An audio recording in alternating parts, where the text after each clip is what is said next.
दोस्तों नमस्कार, स्वागत है आपका बड़ी खबर बड़े खुलासे में। दोस्तों राहुल गांधी एक बार फिर अमेरिका की यात्रा पर है। इस बार फिर से कयास लगाए जाने लगे हैं कि क्या इस बार भी जब राहुल गांधी विदेश में गए हैं तो भारत में कोई बड़ा एक षड्यंत्र होने वाला है। यह बात इसलिए कही जा रही है कि राहुल गांधी जब जब विदेश यात्रा पर जाते हैं भारत के अंदर कुछ ना कुछ बड़ा आंदोलन होता है, बड़ा कुछ ना कुछ दंगा फसाद हो जाता है। ये महज संयोग है या कोई राहुल गांधी के द्वारा प्रयोग, ये तो जांच एजेंसियां ही पता लगाएंगी।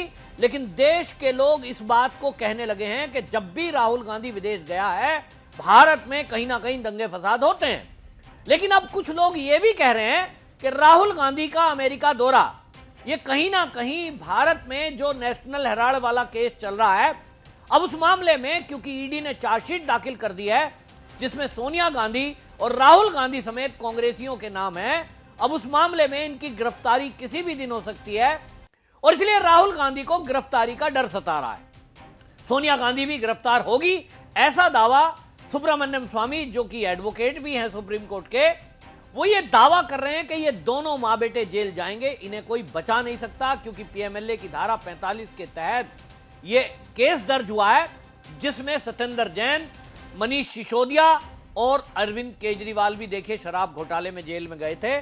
तो आप देखा आपने कि वो साल भर से पहले जेल के बाहर नहीं आ पाए थे।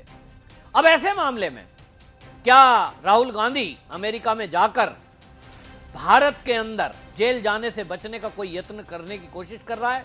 भारत की तो अपनी न्याय व्यवस्था है, भारत के जज भारत के फैसले करते हैं।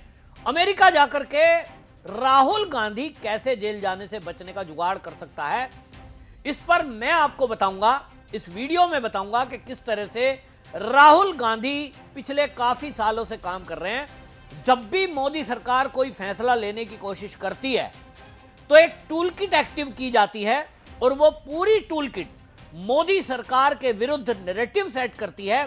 देश में माहौल बना दिया जाता है और उस माहौल के बाद नरेंद्र मोदी को अपने फैसलों पर पैर वापस खींचने पड़ते हैं। अब इस समय आप याद करिए देश के अंदर क्या गर्मा मुद्दा चल रहा है। गर्मा गर्म मुद्दा इस समय देश के अंदर चल रहा है न्याय प्रणाली को लेकर के, खास तौर पे सुप्रीम कोर्ट के कुछ फैसलों को लेकर के, उसमें भी खास तौर पे वक्फ बोर्ड के फैसले को लेकर के। मोदी सरकार वक्फ बोर्ड अमेंडमेंट बिल 2025 लेकर आई है जिसको लेकर के पूरे देश में धरने प्रदर्शन हुए, लेकिन वो धरने प्रदर्शन सुप्रीम कोर्ट में केस जाने के बाद कम से कम बंगाल में तो हिंसक हो गए। पश्चिम बंगाल के अंदर जिस तरह से हिंसा की जा रही है, लोगों को मारा जा रहा है, घर जलाए जा रहे हैं, यह बताया जा रहा है कि ऐसा पूरे देश में करने की तैयारी है। लेकिन पूरे देश में ये दंगे फसाद हुए नहीं, मात्र पश्चिम बंगाल में ये दंगे होकर रह गए। जबकि मुस्लिम कम्युनिटी के लोगों की अगर संख्याओं की बात करें तो सबसे ज्यादा तो उत्तर प्रदेश में है। उत्तर प्रदेश में दंगा नहीं हुआ, महाराष्ट्र में बड़ी संख्या है, वहां कोई इसको लेकर दंगा फसाद नहीं हुआ। तो पश्चिम बंगाल में जो हुआ, क्या उस तरह का कोई षड्यंत्र राहुल गांधी की टूलकिट जो है उसकी प्लानिंग पूरे देश में करने की है? मैं इस पर कुछ पुख्ता नहीं कह सकता हूं, ये तो एजेंसियां बताएंगी। लेकिन शंका पैदा हो रही है कि कहीं ना कहीं जो सुप्रीम कोर्ट में केस चल रहा है, जिस तरह से सुप्रीम कोर्ट ने वक्फ बोर्ड एक्ट के विरोधियों की बात सुनी, उसी पर सवाल उठ गए थे। क्योंकि सुप्रीम कोर्ट के जाने माने वकील जो अश्वनी उपाध्याय और विष्णु शंकर जैन, दोनों वकीलों ने एक बात उठाई थी कि जब हमारी 120 पीआईएल पहले ही हमने दाखिल की थी तो हमें यह कह दिया कि आपकी व्यक्तिगत प्रॉपर्टी की सुनवाई नहीं है और इसलिए पहले आप हाई कोर्ट जाइए। तब वक्फ बोर्ड की सुनवाई तत्काल सीजेआई ने 3 लोगों की खंडपीठ बना दी, 3 जजों की। क्यों सुनवाई शुरू कर दी? और उस पर भी टिप्पणी ऐसी कि हम इस पर रोक लगाने जा रहे हैं, हम इस पर, और रोक कुछ बिंदुओं पर लगाई भी है।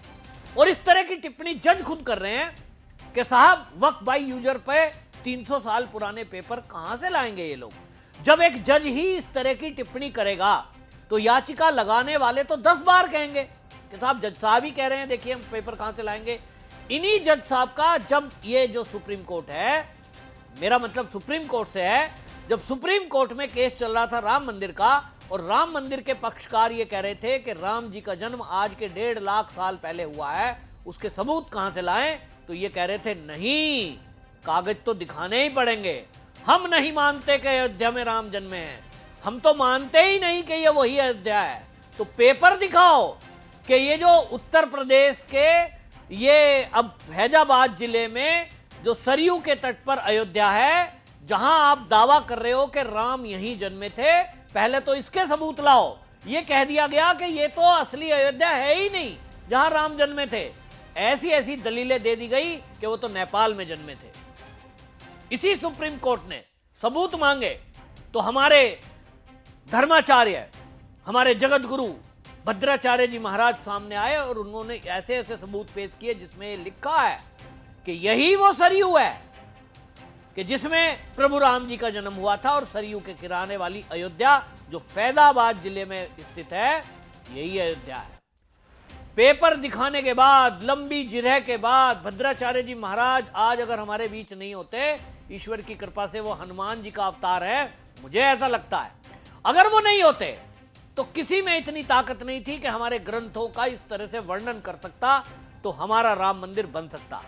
ये जो मामला है, इसको लेकर के बात चल रही है। और ऐसे में अब आपको बता दूं कि सरकार जो सख्त हो रही है, निशिकांत दुबे का बयान हो, चाहे उपराष्ट्रपति जी का बयान हो, इनको लेकर के अब कयास चल रहा है कि क्या मोदी सरकार एनजेएसी लगाने के लिए फिर से एक कानून को लेकर आएगी, जिस पर सुप्रीम कोर्ट ने रोक लगा दी है।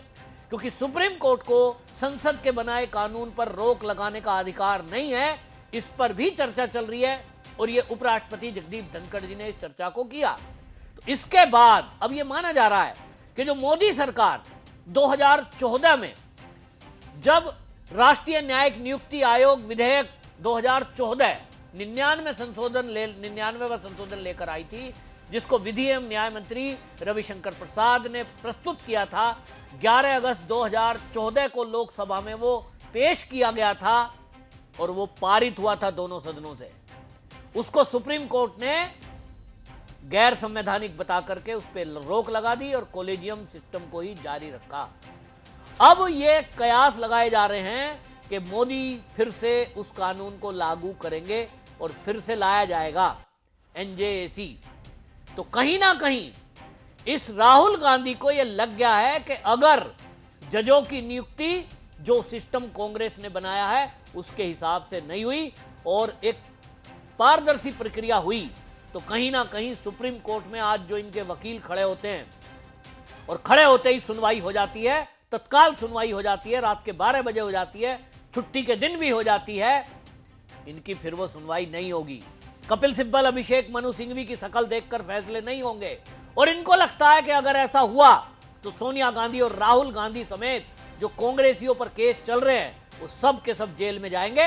और ये जो अरविंद केजरीवाल, मनीष सिसोदिया, सत्येंद्र जैन, ये जो डांस करते हुए बाहर घूम रहे हैं जमानत पर, इनकी भी जमानत याचिका रद्द होगी, लालू प्रसाद यादव की फैमिली की रद्द होगी और ये सब जेल की सलाखों के पीछे जाएंगे। तो वो SC, ST, OBC और इसमें वो संविधान के नाम पर एक देश के अंदर आंदोलन चलाने की कोशिश में हैं, ऐसा सूत्रों के हवाले से खबर लग रही है।